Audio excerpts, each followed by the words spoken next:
Hello everyone, welcome once again in my YouTube channel in AK career academy. तो देखिए, अभी हम लोग क्लास 10th के मैथ्स को पढ़ रहे हैं, जिसमें आपको तीसरा चैप्टर पढ़ाया जा रहा है, a pair of linear equation in two variables. और इसमें अभी हम लोग एक्सरसाइज 3.6 को पढ़ रहे हैं, जिसमें 3.6 एक्सरसाइज का ये तीसरा वीडियो पार्ट 3 है। और इसके पहले इस एक्सरसाइज का 2 वीडियो पहले ही डाला जा चुका है, और अगर आप वो वीडियो नहीं देखे हैं तो उसका लिंक आपको डिस्क्रिप्शन में मिल जाएगा। अब आइए हम इसका थर्ड पार्ट में 3 क्वेश्चन मात्र बनाना है। ये लास्ट वीडियो है एक्सरसाइज 3.6 के लिए, इसको देख लेते हैं। इसमें पहला क्वेश्चन कह रहा है, ऋतु धारा के अनुकूल 2 घंटे में 20 किलोमीटर तैर सकती है और धारा के प्रतिकूल 2 घंटे में 4 किलोमीटर तैर सकती है। तो फिर उसके स्थिर जल में तैरने की चाल और धारा की चाल ज्ञात करें। तो देखिए, आप तो पहले क्वेश्चन समझिए। मान लीजिए कि ये नदी है और इस नदी में ये धारा बह रहा है, और आपको समझना यह है कि जैसे धारा मान लीजिए कि अगर ऐसे बह रहा है, इस दिशा में, इस तरह से धारा बह रहा है, इस दिशा में, इधर से बहते हुए धारा उधर जा रहा है, और कोई तैरने वाला व्यक्ति है, ऋतु है, इसमें ऋतु इसी जिस दिशा में धारा बह रहा है उसी दिशा में तैरते हुए ऋतु भी जा रही है। तो फिर होगा क्या कि इसका स्पीड जो है अधिक होगा, बिकॉज उसी दिशा में जा रही है। लेकिन धारा जा रहा है इस दिशा में, ऋतु अगर इस दिशा में आए, उसके उल्टा दिशा में, तो फिर ऋतु का जो चाल है यह अपने आप कम हो जाएगा, क्योंकि धारा की गति उसका विरोध करेगा। तो देखिए, कहने का मतलब यह है कि जब अनुकूल जा रही है तो इसका चाल अधिक होगा, जाहिर सी बात है। तो 2 घंटा में 20 किलोमीटर पहुंच जा रही है, और जब प्रतिकूल जा रही है तो चाल कम हो ही जाएगा, तब 2 घंटा में मात्र 4 किलोमीटर जा रही है। तो फिर उसके स्थिर जल में तैरने की चाल और धारा की चाल ज्ञात करें। तो यहां लिख दिए, माना कि स्थिर जल में तैरने की चाल, स्थिर जल में तैरने की चाल बराबर x किलोमीटर पर आवर, और फिर धारा की चाल भी फाइंड करना है। तो धारा की चाल बराबर हम मान लेते हैं y किलोमीटर पर आवर। आया समझ में? अब देखिए, अकॉर्डिंग टू क्वेश्चन यानी प्रश्न के अनुसार अगर देखा जाए तो कह रहा है कि 2 घंटे में 20 किलोमीटर तैर सकती है, 2 घंटे में 20 किलोमीटर। अब देखिए, यहां पे हम लिखते हैं कि जैसे ऋतु का स्थिर, अगर जल स्थिर रहता तब उसका चाल होता कितना, x किलोमीटर पर आवर। लेकिन जल स्थिर नहीं है, धारा भी चल रहा है, और धारा की चाल है y किलोमीटर पर आवर। तो जब ऋतु धारा के अनुकूल जाएगी, तो अगर जल स्थिर रहता तो इस स्पीड से चली जाती, लेकिन धारा भी y किलोमीटर पर आवर की रफ्तार से बह रहा है, तो धारा जितना स्पीड में है उतना इसका भी स्पीड बढ़ जाएगा। यानी जब आपको याद रखना है कि जब धारा के अनुकूल जाया जाता है तब मतलब चाल जो है प्लस हो जाता है, और धारा के जब प्रतिकूल जाते हैं तो चाल घट जाता है, माइनस हो जाता है। तो यहाँ x माइनस वाई, ये x प्लस वाई हो गया अनुकूल की स्थिति में ऋतु का चाल। तो ये चाल हो गया, और टाइम कितना लग रहा है भाई, टाइम लग रहा है 2 घंटा। तो चाल गुने ये 2 घंटा समय, चाल गुने समय बराबर दूरी, दूरी कितना तय हो रहा है 20 किलोमीटर। आए समझ में? अब देखिए, ये 2 गुना में उधर भेजिएगा, भाग में होगा, तो यानी x प्लस वाई बराबर 20, ये 2 भाग में आएगा तो 2 दहिया 20, यानी x प्लस वाई बराबर हो गया 10। इसको मान लेंगे इक्वेशन फर्स्ट। अगेन देखिए, पुनः एक स्थिति हम क्रिएट कर रहे हैं, कह रहे हैं कि धारा के प्रतिकूल 2 घंटे में 4 किलोमीटर, यानी अगर जल स्थिर रहता तो चाल होता x, लेकिन धारा भी चल रहा है और प्रतिकूल जा रहे हैं तो चाल घट जाएगा, यानी x माइनस वाई हो जाएगा। और इस बार 2 घंटा में ही 2 घंटा टाइम लिया गया, यानी ये चाल हुआ, ये गुने समय हुआ, तो बराबर डिस्टेंस कितना कवर हुआ, 4 किलोमीटर। अब देखिए, x माइनस वाई बराबर ये 4, और ये 2 गुना में इधर आएगा भाग में, तो 2 दूना 4, यानी x माइनस वाई बराबर 2। इसको मान लेंगे इक्वेशन सेकेंड। अब ये 2 छोटा छोटा समीकरण बना है, ये दोनों समीकरण को हल कर देंगे हम। लिख देते हैं, समीकरण फर्स्ट तथा सेकेंड को जोड़ने पर, दोनों समीकरण को जोड़ के देखिए आप, फर्स्ट क्या भाई, x plus Y is equal to 10 है। सेकेंड है x minus Y is equal to 2, जोड़िएगा माइनस प्लस कट जाएगा, x और x 2x और 10 और 2 12, यानी x बराबर 12, ये 2 गुना में इधर आएगा भाग में तो 2 छक्के 12, यानी x इज इक्वल टू क्या हो गया, 6 हो गया। अब हम करेंगे कुछ नहीं, यहाँ x का मान निकाल लिए हैं तो लिखते हैं x के मान को किसी भी समीकरण में रख दीजिए आप। समीकरण फर्स्ट में रखने पर क्या भाई, समीकरण first x plus Y is equal to 10 है, x हो गया 6 और y नहीं पता है बराबर 10, यानी y बराबर 10, ये 6 प्लस में इधर आएगा माइनस में, यानी y बराबर 4। तो आंसर हो गया, आंसर क्या हो गया हमारा, माने क्या थे, माने थे हम स्थिर जल में तैरने की चाल, स्थिर जल में तैरने की चाल, तैरने की चाल बराबर कितना माने थे, x माने थे, तो x का मान निकल गया 6, यानी आंसर हो गया 6 किलोमीटर पर आवर। और फिर धारा की चाल कितना माने थे, धारा की चाल y माने थे, तो y आ गया 4, यानी 4 किलोमीटर पर आवर। अब अगर आप चाहें तो ये आंसर सही है कि गलत, इसको वेरीफाई भी कर सकते हैं। कैसे वेरीफाई होगा भाई, देखिए पहला कंडीशन में कह रहा था कि धारा के अनुकूल जाने पर, तो सोचिए अनुकूल जाएगा तो स्थिर जल में 6 है और फिर धारा की चाल 4 किलोमीटर पर आवर है, तो अनुकूल जाने पे प्लस करते हैं ना, यानी चाल हो जाएगा 10 किलोमीटर पर आवर। और टाइम लग रहा है 2 घंटा, तो 2 घंटा में 10 दूना 20 किलोमीटर चला जाएगा कि नहीं, और क्वेश्चन में कह भी रहा है 20 किलोमीटर की बात। अब देखिए धारा के प्रतिकूल जब जाएगा तो ये माइनस करते हैं, तो 4 में से 6 में से 4 गया 2 किलोमीटर पर आवर चाल हो गया, और 2 घंटा ही मतलब 2 घंटा ही कवर कर रहा है डिस्टेंस को, तो 2 दूना 4 किलोमीटर। तो देखिए यहाँ 4 किलोमीटर कह रहा था ना, यानी ये जो हमारा आंसर है ये आंसर सही है। तो इस प्रकार ये 2 का 1 नंबर क्वेश्चन बन गया। अब आइए 2 का 2 नंबर क्वेश्चन देखते हैं। ये 2 नंबर क्वेश्चन कह रहा है 2 महिलाएं एवं 5 पुरुष एक कसीदे के काम को साथ साथ 4 दिनों में पूरा कर सकते हैं, जबकि 3 महिलाएं और 6 पुरुष इसको 3 दिनों में पूरा कर सकते हैं। तो ज्ञात कीजिए कि इसी कार्य को करने में एक अकेली महिला कितना समय लेगी और पुनः इसी कार्य को करने में एक पुरुष कितना समय लेगा। तो हमें जो निकालना होता है उसको हम मानते हैं। तो चलिए हम लिखते हैं, माना कि उस कार्य को करने में एक महिला द्वारा, अकेली महिला कितना समय लगी ये पूछ रहा है ना, एक महिला द्वारा लिया गया समय, एक महिला द्वारा लिया गया समय बराबर x, ठीक है। और उसी कार्य को करने में एक पुरुष द्वारा लिया गया जो समय है इसको हम मान लेते हैं y। तो देखिए ये x दिन का समय लेगा और ये y दिन का समय, ठीक है। अब देखिए यहाँ हम अकॉर्डिंग टू क्वेश्चन आगे बढ़ते हैं प्रश्न के अनुसार। तो क्वेश्चन में कह रहा था क्या कि 5 पुरुष और दो महिलाएं और 5 पुरुष मिलकर 4 दिन में पूरा कर रहे थे।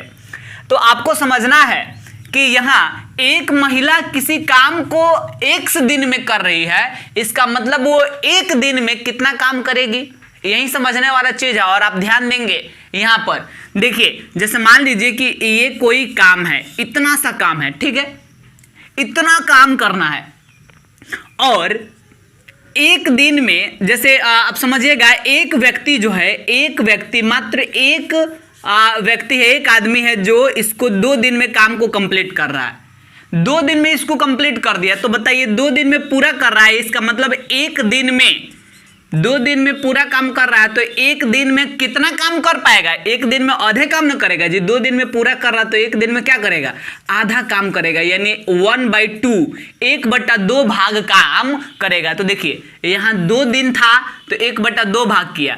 अगर इस काम को वह 3 दिन में पूरा करता तो फिर जैसे मान लीजिए कि 3 दिन में पूरा करे, यानी एक दिन में इतना करेगा, 2 दिन में इतना करेगा और तीसरा दिन ये पूरा, एक दिन में इतना करेगा, 2 दिन में इतना और 3 दिन में पूरा कर रहा है।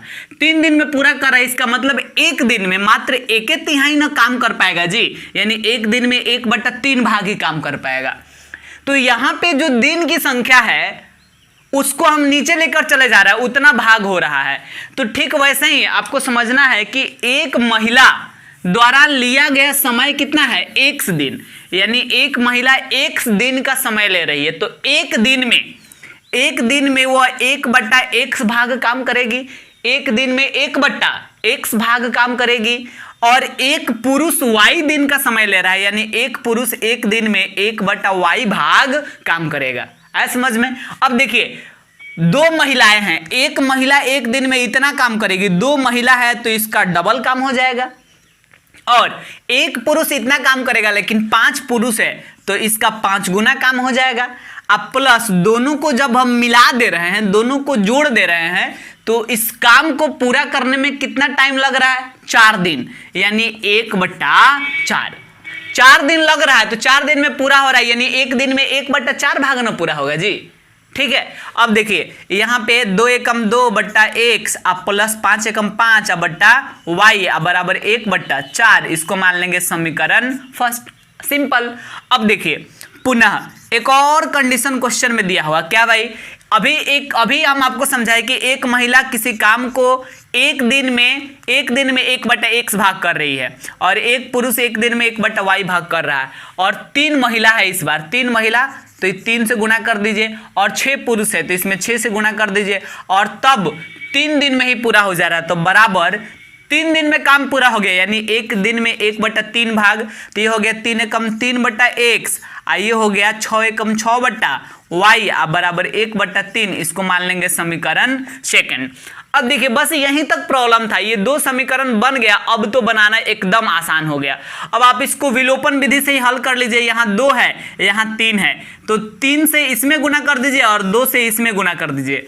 ठीक है, तो यानी समीकरण फर्स्ट में 3 से गुना करना है। चलिए लिख दिए, समीकरण फर्स्ट में 3 से तथा समीकरण सेकंड में किस से कीजिएगा गुणा, इसमें 2 है ना तो 2 से इसमें हो जाएगा। समीकरण सेकंड में 2 से गुणा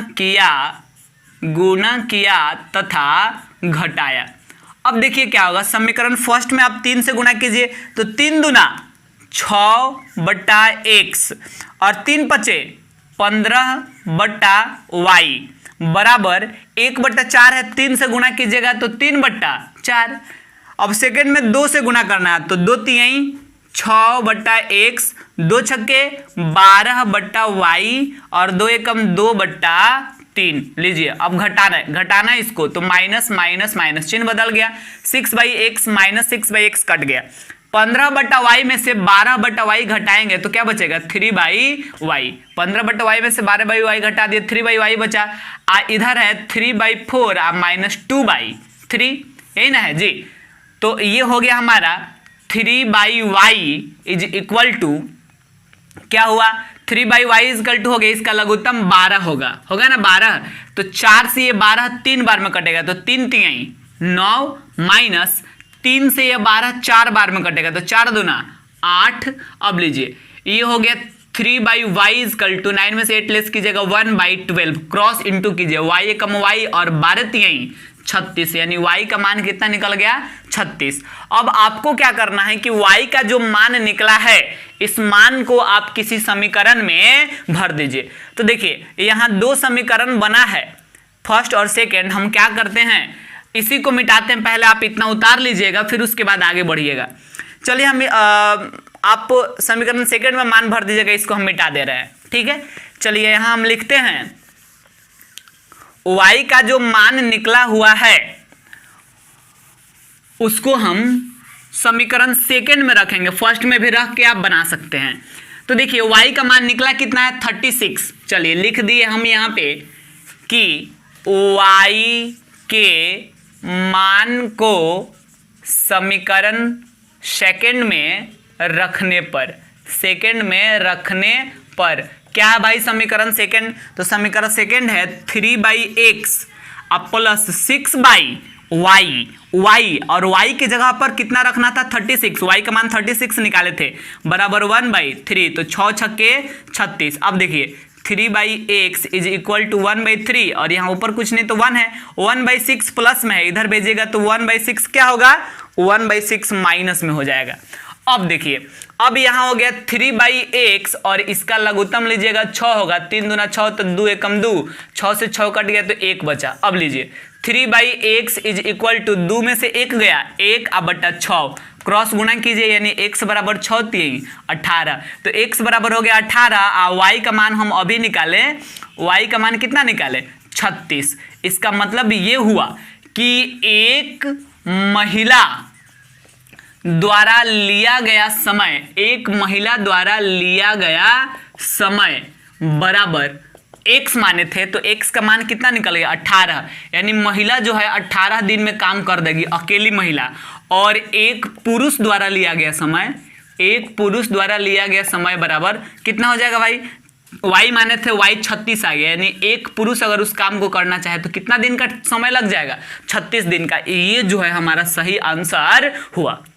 क्लियर हुआ ये चीज। अब देखिए इसके बाद एक लास्ट क्वेश्चन बच रहा है 3 नंबर, आइए उसको बनाते हैं। अब देखिए तीसरा क्वेश्चन कह रहा है रोहित 300 किलोमीटर दूरी पर स्थित अपने घर जाने के लिए कुछ दूरी रेलगाड़ी से और कुछ दूरी बस से तय करती है। वह 60 किलोमीटर रेलगाड़ी से और शेष दूरी बस से तय करे तो 4 घंटा टाइम लगता है। यदि 100 किलोमीटर रेलगाड़ी से और शेष दूरी बस से तय करे तो 10 मिनट अधिक समय लगता है। तो फिर रेलगाड़ी एवं बस की चाल ज्ञात करें। तो आइए इसको स्टार्ट करते बनाना। यहां लिख दिए मान कि रेलगाड़ी की चाल हमें फाइंड करना है, जो उसको मान रहे हैं। रेलगाड़ी की चाल बराबर x किलोमीटर पर आवर और फिर बस की चाल बराबर y किलोमीटर पर आवर। लीजिए हम दोनों मान लिए। अब आते हैं अकॉर्डिंग टू क्वेश्चन, यानी प्रश्न के अनुसार अगर देखा जाए तो कहा जा रहा है कि 300 किलोमीटर टोटल जाना है, जिसमें रूही जो है रेलगाड़ी से तय करी है 60 किलोमीटर, 60 किलोमीटर गई है रेलगाड़ी से, तो ये 60 और ये अब आप बताइए समय निकालना है तो समय बराबर फॉर्मूला क्या होता है, दूरी बट्टा चाल। तो जब आप दूरी में चाल से भाग देंगे तो क्या निकलेगा, समय निकलेगा। तो दूरी कितना गई है रेलगाड़ी से, कितना दूर गई है 60 किलोमीटर, तो 60 किलोमीटर दूरी हो गया।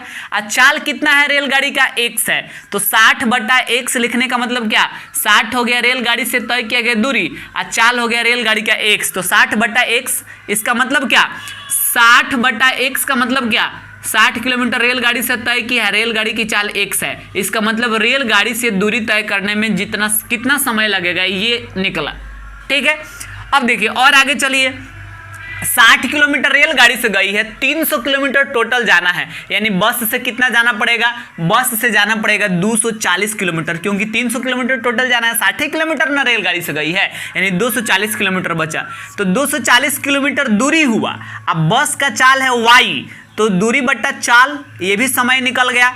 तो इस समय को और इस समय को, दोनों समय को जोड़ देंगे तो टोटल 4 घंटा टाइम लग रहा है। देखिए कह रहा है ना 4 घंटे समय लगता है, तो बराबर लिख देंगे क्या 4। अब देखिए ये जो है इसको अगर आप चाहें तो यहाँ पे 60 को कॉमन भी कर सकते हैं। देखिए लीजिए 60 कॉमन कर लेते हैं, क्या बचेगा फिर 1/x अब प्लस 60 कॉमन कीजिएगा तो 240 है ना, तो क्या हो जाएगा 60 से 240 4 बार में कटेगा, तो 4 बट्टा y बराबर 4। ठीक है, अब देखिए यहाँ पे हो गया 60 गुना में है, उधर जाएगा तो क्या होगा भाग में, तो फिर 1/x अब प्लस 4/y इजकल टू 4, और ये 60 गुना में है, इधर आएगा तो भाग में होगा, तो 4 एकम 4 आप 15 चौका 60, इसको मान लेंगे समीकरण फर्स्ट। ठीक है, अब देखिए पुनः एक और कंडीशन कह रहा है कि यदि वह 100 किलोमीटर रेलगाड़ी से जाए, तो 100 किलोमीटर दूरी तय किया रेलगाड़ी से, रेलगाड़ी की चाल है x, तो 100 बटा x अब प्लस बस से कितना जाना पड़ेगा, तब 300 किलोमीटर जाना है, 100 किलोमीटर रेलगाड़ी से गया यानी बस से जाना पड़ेगा 200 किलोमीटर। अब बस की चाल है y, ये दोनों समय जोड़कर कितना टाइम लग रहा है, तो पहले लग रहा था 4 घंटा और अब 10 मिनट अधिक लगेगा। 4 घंटा से क्या होगा 10 मिनट अधिक लगेगा, यानी 4 घंटा तो पहले लग रहा था, अब क्या होगा 10 मिनट अधिक लगेगा, यानी 4 घंटा 10 मिनट हो गया। ठीक है, अब बोले इस दोनों में 2 कॉमन कर ले, सॉरी 100 यहाँ भी है, 100 से ये भी कट जाएगा, तो 100 कॉमन कीजिएगा तो यहाँ कुछ नहीं बचेगा, तो 1 अब बटा x अब प्लस 100 से ये 202 बार में कटेगा बटा y बराबर 4 घंटा 10 मिनट का मतलब आप क्या समझ रहे हैं, 4 घंटा का मतलब इसको भी आप मिनट में बदलिए, तो 4 घंटा को जब मिनट में बदलिएगा तो कितना होगा 240 मिनट। 60 से गुना कीजिएगा 4 घंटा में 240 मिनट, अब फिर 10 मिनट ये भी है, यानी 240 और 10 250 मिनट हो गया। लेकिन मिनट में नहीं, हमें घंटा में चेंज करना है, ये तो घंटा भी था ना, तो इसको घंटा में चेंज करना है।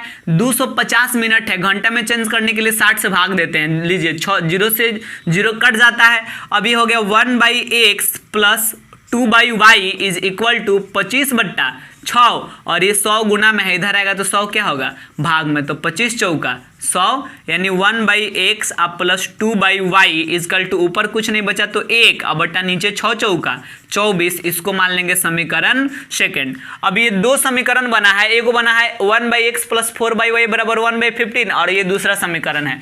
अब इस दोनों समीकरणों को सॉल्व करना है। विलोपन विधि काफी आसान है, आपको दिख रहा है ये 1/x, यहाँ 1/x बराबर बराबर, लीजिए लिख दिए समीकरण फर्स्ट से समीकरण सेकंड को घटाने पर डायरेक्टली हम घटा देते हैं।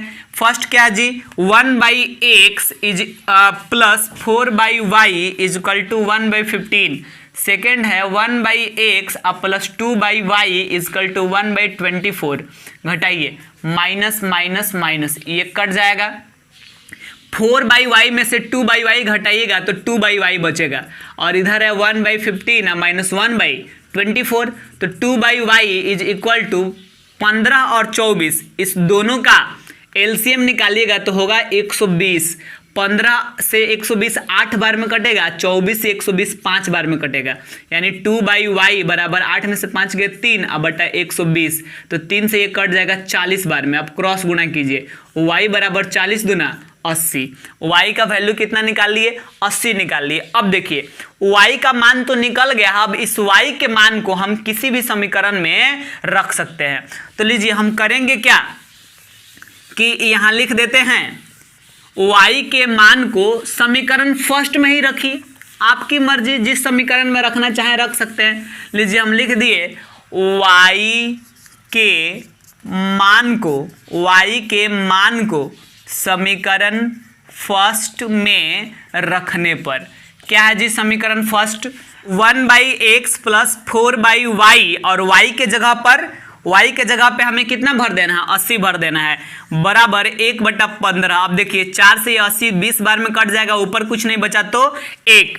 अब हम कुछ नहीं करेंगे, ये जो 1/20 प्लस में है इसको उधर भेज देंगे, 1/x इक्वल टू 1/15, और 1/20 को उधर भेजिएगा तो माइनस में हो जाएगा, यानी हो गया। अब लघुत्तम लीजिएगा 15 और 20 का तो 60 होगा, 15 चौका 60, अब 20 तिहाई 60, यानी 4 माइनस 3 तो हो गया 1/x इज इक्वल टू 4 में से 3 गया 1 अब बटा 60, यानी क्रॉस गुना कीजिएगा तो x बराबर 60 कम 60। तो बताइए रेलगाड़ी की चाल कितना माने थे, रेलगाड़ी की चाल बराबर x माने थे, तो ये हो गया 60 किलोमीटर पर आवर। और फिर बस की चाल को कितना माने थे y माने थे, और y कितना है 80, तो फिर हो जाएगा 80 किलोमीटर पर आवर, यानी यही जो है हमारा सही आंसर है। क्लियर हुआ ये चीज। अब देखिए आज की वीडियो में हम आपको बताएं 2 नंबर में का तीनों क्वेश्चन, तीनों लैंग्वेज टाइप क्वेश्चन था, जिसे समीकरण बना के हमें सॉल्व करना था। क्वेश्चन थोड़ा सा कठिन था, बट इसको आप कॉन्सेप्चुअली समझे, आपको समझ में आ गया। अब देखिए इसको आप प्रैक्टिस कीजिए ऐसे क्वेश्चंस का, अलग अलग बुक्स में भी अगर इस टाइप के क्वेश्चन है तो वहां से भी बनाइए, आपसे बनेगा। और एक्सरसाइज 3.6 जो है कंप्लीट हो गया पूरा। अगले वीडियो में हम आपको बताने वाले हैं एक्सरसाइज 3.7 को, जो ऐच्छिक का चैप्टर है, एडवांस का चैप्टर है, वो परीक्षा की दृष्टि से नहीं होता है, बट फिर भी वो चूंकि सिलेबस में दिया हुआ है, इंपॉर्टेंट क्वेश्चंस उसमें भी है, तो इसलिए हम उसको भी अगले वीडियो में बनवाएंगे।